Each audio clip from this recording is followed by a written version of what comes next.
In continuation of the last videos on S block elements of BSc Part 1 Inorganic Chemistry, in this video we are going to study about hydrides के रासायनिक गुण यानी chemical characteristics of hydrides. So the first reaction we take is विस्थापन अभिक्रिया और displacement reaction. S block तत्वों के सभी हाइड्राइड्स प्रबल क्षार हैं जो अम्ल या जल से क्रिया करके हाइड्रोजन निष्कासित करते हैं. तो हम देखते हैं कि मेटल हाइड्राइड जब हाइड्रोजन हेलाइड्स के साथ अभिक्रिया करते हैं तो हमें मेटल हाइड्राइड मिलते हैं और हाइड्रोजन गैस का उत्सर्जन या निष्कासन होता है. जल से अभिक्रिया धात्विक हाइड्राइड जल से क्रिया करके हाइड्रोजन गैस मुक्त करते हैं. कैल्शियम हाइड्राइड जल से अभिक्रिया कर कैल्शियम हाइड्रोक्साइड बनाते हैं.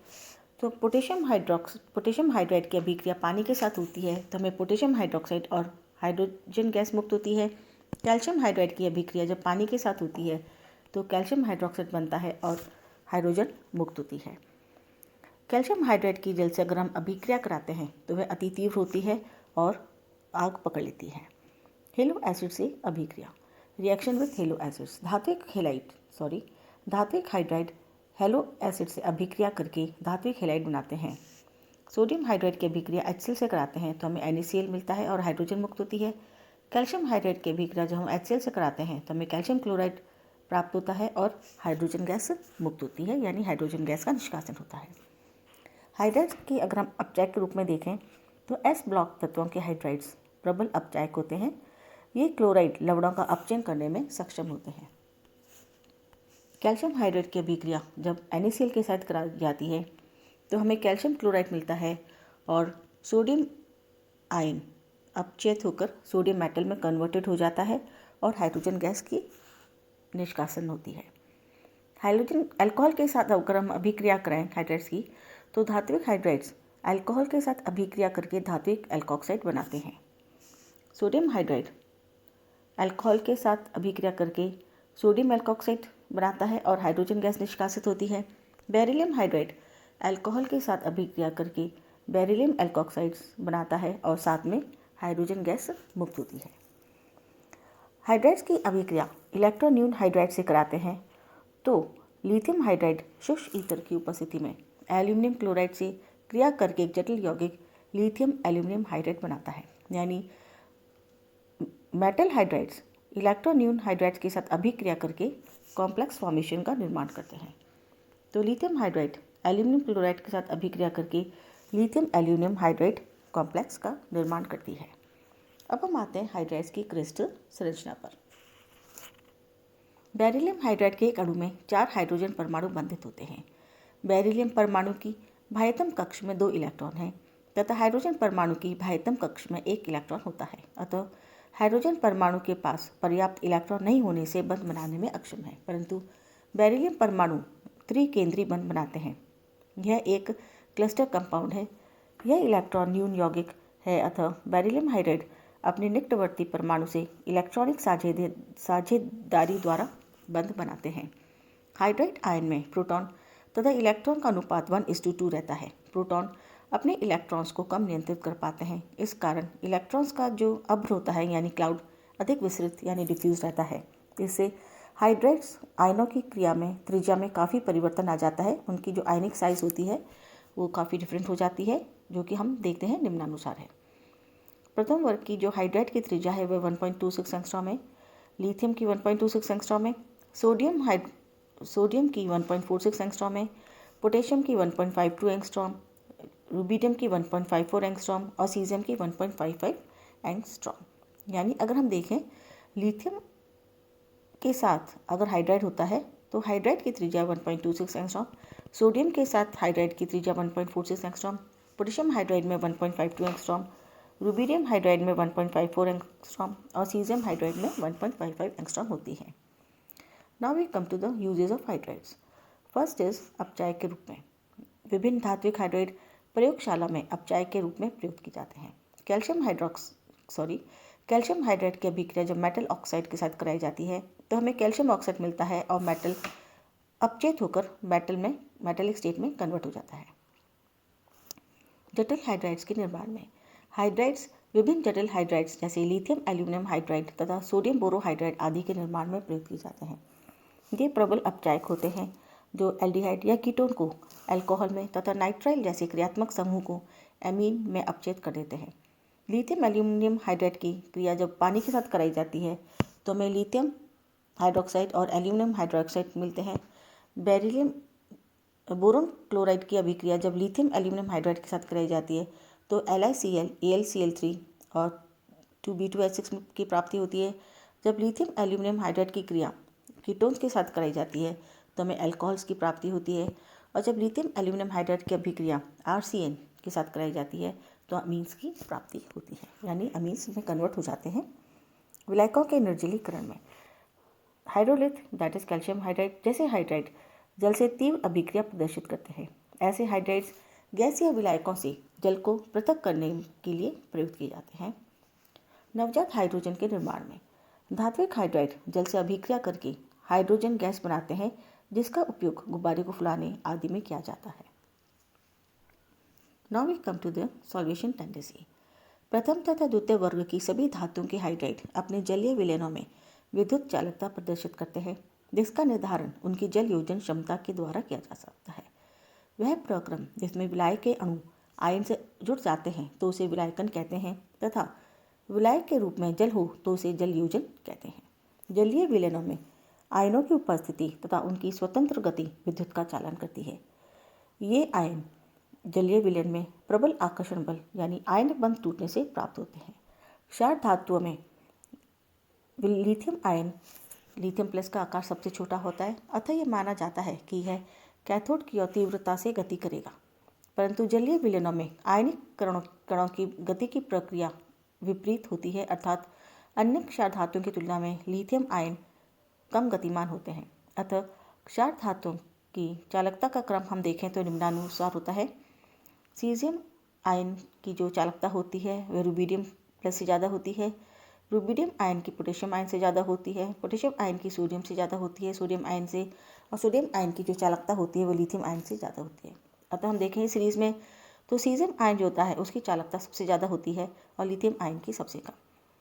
लिथियम आयन का आकार सबसे छोटा होता है, जिसके कारण इसका घनत्व अधिक होता है और अत्यधिक जलयोजन क्षमता रखता है। तथापि सीजियम आयन का आकार अन्य के सापेक्ष बड़ा होने के कारण इसका घनत्व कम होता है, जिससे यह सबसे कम जल के अणुओं को अपने साथ बंधित करता है।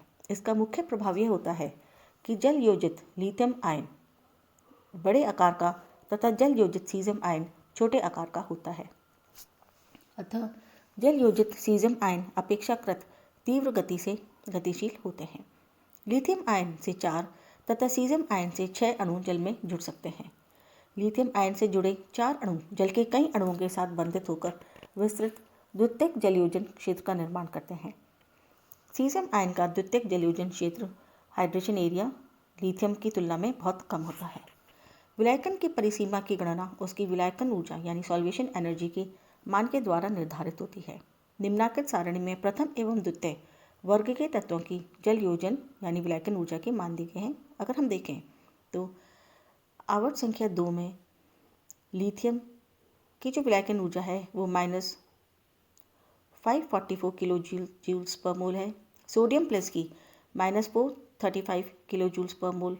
पोटेशियम आयन की -352 किलो जूल्स पर मोल। रुबिडियम आयन की -327 किलो जूल्स पर मोल। सीजियम आयन की -294 किलो जूल्स पर मोल होती है। और सेकंड वर्ग में यानी क्षारीय मृदा धातुओं में बेरिलियम 2+ की जो विलायकन ऊर्जा होती है वह -2494 किलो जूल्स पर मोल होती है, जबकि मैग्नीशियम 2+ की -1921 किलो जूल्स पर मोल। कैल्शियम 2+ की -1577 किलो जूल्स पर मोल। स्ट्रोंशियम +2 की -1443 किलो जूल्स पर मोल, जबकि बेरियम +2 की -1305 किलो जूल्स पर मोल होती है। उपरोक्त विलायकन ऊर्जा के मानों के आधार पर क्षार धातु तथा क्षारीय मृदा धातुओं के लिए निम्न निष्कर्ष निकाले जा सकते हैं। पहला, एक ही वर्ग में ऊपर से नीचे आने पर विलायकन प्रवृत्ति कम होती जाती है, क्योंकि नीचे आने पर आवेश घनत्व घटता जाता है। तो जो लिथियम आयन होता है उसका सबसे ज़्यादा होता है और सीजियम का सबसे कम, जबकि सेकंड वर्ग में बेरिलियम 2+ का सबसे ज़्यादा होता है और बेरियम 2+ का सबसे कम। क्षारीय मृदा धातु का आकार क्षार धातु की तुलना में छोटा होता जाता है, अतः इनकी विलायकन क्षमता अधिक होती है। तो अगर हम ये सीरीज देखें तो उसमें बेरिलियम 2+ की सबसे ज़्यादा होती है और सीजियम +1 की सबसे कम। अब हम आते हैं अमोनिया में धातु के विलयन की टेंडेंसी पर। एस ब्लॉक धातु अमोनिया से बिना हाइड्रोजन निष्कासन की क्रिया करती हैं। क्षार धातुओं के अमोनिया उत्पाद तनु अवस्था में नीले रंग के परंतु सांद्र अवस्था में गहरे भूरे रंग के होते हैं। नीले रंग के विलयन प्रबल विद्युत चालक हैं तथा गहरे भूरे रंग के विलयन की चालकता धातुओं की चालकता के समान ही होती है। क्षारीय मृदा धातुओं की विलेयता क्षार धातुओं से कम होती है। इनकी विलेयता मात्र अमोनेट बनने तक सीमित होती है। तनु विलयनों की वैद्युत अपघटता निम्न प्रकार होती है। मेटल को जब अमोनिया में हम डिज़ोल्व करते हैं तो M+NH3 आयंस बनते हैं और इलेक्ट्रॉन भी अमोनेटेड हो जाते हैं। तो हमारा जो M आयन है ये अमोनेटेड हो रहा है और इलेक्ट्रॉन्स भी अमोनेटेड हो जाते हैं। M अगर NH3 के साथ होता है तो M2+ आयन भी अमोनेटेड हो जाते हैं, तो 2 आयंस भी अमोनेटेड हो जाते हैं। जिस प्रकार जल के साथ अभिक्रिया करते हैं तो वाटर ऑफ हाइड्रेशन होता है, उसी प्रकार अमोनिया के अणु भी मेटल के साथ योजित होकर अमोनेटेड मेटल आयन बनाते हैं। संकुल यौगिक निर्माण की प्रवृत्ति यह एक ऐसी प्रवृत्ति है जिसमें विलय के परमाणु तथा विलय के परमाणु के मध्य इलेक्ट्रॉन युग्म डोनेशन करने से उपसहसंयोजक बंध बनते हैं। इस उपसहसंयोजक अवधारणा में धातु परमाणु इलेक्ट्रॉन ग्राही की तरह तथा विलय के अणु इलेक्ट्रॉन दाता की तरह कार्य करते हैं। इलेक्ट्रॉन ग्राही धात्विक परमाणु लुईस एसिड्स कहलाते हैं, जबकि इलेक्ट्रॉन दाता विलायक अणु लुईस बेस कहलाते हैं। क्षार धातु विलायकन प्रवृत्ति की तरह संकुल यौगिक निर्माण की प्रवृत्ति भी कम दर्शाते हैं। संकुल यौगिक निर्माण के लिए निम्न परिस्थितियां आवश्यक होती हैं: छोटा धरायन आकार, उच्च आवेश तथा निम्न ऊर्जा के रिक्त कक्षक। उपरोक्त परिस्थितियां क्षार धातुओं के लिए उपयुक्त नहीं हैं, क्योंकि अपने आवट में क्षार धातुएं आकार में सबसे बड़ी होती हैं, न्यूनतम आवेश की उपस्थिति होती है एवं रिक्त कक्षकों की उपस्थिति भी न्यून होती है। अतः क्षार धातुएं सामान्यतः संकुल यौगिक बनाने में सक्षम नहीं होती हैं। द्वितीय वर्ग के तत्वों का आकार प्रथम वर्ग की तुलना में छोटा होता है, अतः ये तत्व संकुल यौगिक बनाने में सक्षम होते हैं। संकुलन प्रवृत्ति सामान्यतः कम ही पाई जाती है। अगर हम ट्रांजिशन मेटल के साथ तुलना करें तो उनमें बहुत ज़्यादा होती है, लेकिन एस ब्लॉक एलिमेंट्स में बहुत कम होती है। अन्य तत्वों की तुलना में बेरिलियम 2+ आयन का आकार अन्य सभी से छोटा होता है। इस कारण यह संकुल यौगिक बनाने में पूर्णतः सक्षम है। अतः इसके कई संकुल यौगिक पाए जाते हैं।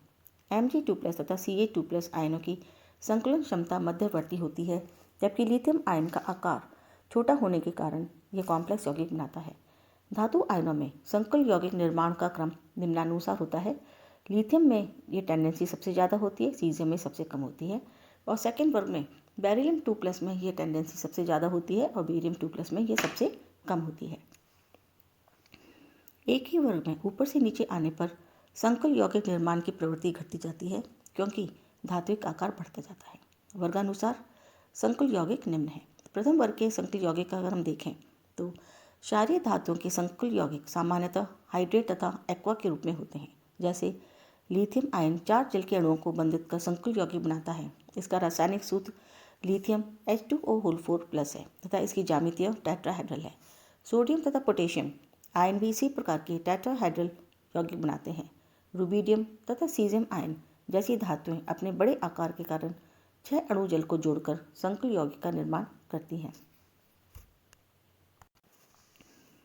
विभिन्न धात्विक आयनों की एक दंतक लिगैंड यानी यूनिडेंटेड लिगैंड से बने संकुल यौगिक निम्न है: LiX 6pH3PO, LiX 4pH3PO तथा NaX 5pH3PO।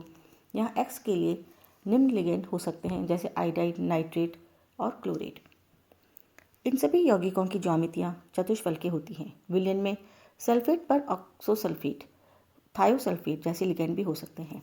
संकुल यौगिक में कई बहुतंतक लिगैंड जैसे salicylaldehyde, acetyl acetone, benzoyl acetone, methyl salicylate, orthonitrophenol तथा ऑर्थोनाइट्रोक्रिसॉल भी होते हैं। इन यौगिकों में धातु की उपसहसंयोजन संख्या 4 से 6 होती है। तो अगर हम देखें तो ये जो कॉम्प्लेक्स बनाते हैं ये समन्वय संख्या 4 है और इस संकुल की जो समन्वय संख्या है ये भी 4 है। क्राउन ईथर का सर्वप्रथम संश्लेषण चार्ल्स पेंडरसन ने किया था। उन्होंने डाइबेंजो 18 क्राउन 6 की खोज की। इसकी रासायनिक संरचना में 2 बेंजीन वलय तथा 18 परमाणु क्राउन के आकार में व्यवस्थित होते हैं। 6 ऑक्सीजन परमाणु भी वलय में उपस्थित होते हैं। यह एक चक्रीय बहुदंतक यौगिक है। इसमें ऑक्सीजन परमाणु के मध्य रिक्त स्थान पाया जाता है, जिसमें समान आकार का कोई धनायन बंधित होकर संकुल यौगिक बनाता है। छोटा धनायन होने के पर बंध उतना ही लंबा तथा दुर्बल होता है और बड़े आकार का धनायन उस स्थान पर समाहित नहीं हो पाता है। क्राउन वलय जितनी छोटी होगी, ऑक्सीजन परमाणु के मध्य उतना ही स्थान कम होगा। छोटा धनायन इसमें समाहित होकर संकुल यौगिक बनाता है। क्राउन वलय का आकार बढ़ने पर बड़े आयन समाहित होकर संकुल यौगिक बनाते हैं। लिथियम तथा पोटेशियम आयनों के संकुल निम्न प्रकार हैं। ये लिथियम का संकुल है बेंजो 12 क्राउन, और ये पोटेशियम का संकुल है डाइसाइक्लोहेक्सिल 18 क्राउन 6। अगर हम देखें तो क्राउन से भी अधिक प्रबल लिगैंड क्रिप्टेन होता है। ये क्राउन ईथर से 2 प्रकार से भिन्न है। इसमें ऑक्सीजन तथा नाइट्रोजन दोनों परमाणु डोनर के रूप में पाए जाते हैं तथा वलयों की संख्या 1 से अधिक होती है। बेरिलियम धातु एस ब्लॉक में पाई जाने वाली धातुओं में सबसे अधिक संकुल यौगिक बनाने की क्षमता रखती है। बेरिलियम 2+ के संकुल यौगिक अपने वर्ग में सबसे अधिक स्थायी यौगिक बनाते हैं, जिनकी ज्यामिति चतुष्फलकीय होती है।